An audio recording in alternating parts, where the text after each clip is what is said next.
உன்னால இவ்வளவுதான் செய்ய முடியும்னு சில மனுஷங்க எவ்வளவு சீக்கிரமா முடிவெடுக்கிறாங்கல்ல. ஆனா ஜேட் அப்படிங்கிறவரு அந்த நினைப்பை எல்லாத்தையும் உடைச்சி எறிஞ்சிருக்காரு. ஜேடுக்கு டவுன் சிண்ட்ரோம்ங்கிற நோய் இருந்துச்சு.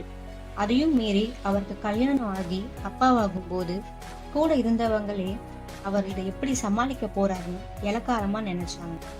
ஆனா ஜேட் இதை எதையுமே கண்டுக்கல. ஒரு அப்பாவா அவர் என்ன செஞ்சாரு தெரியுமா? தான் பையனை நல்லா படிக்க வச்சு ஒரு டென்டிஸ்ட் ஆக்கினாரு. ஜேட் இந்த நிலைமையிலையும் தான் மகனோட ஃபியூச்சருக்காக கோதுமை மில்லுல வேலை செஞ்சாரு. மற்றவங்க ஜேட் கல்யாண வாழ்க்கையை பத்தி குறை சொல்லிட்டு தான் இருந்தாங்க. ஆனா இது எதையுமே கண்டுக்காம ஜேட் அவரோட வாழ்க்கைய சந்தோஷமா வாழ்ந்தார்.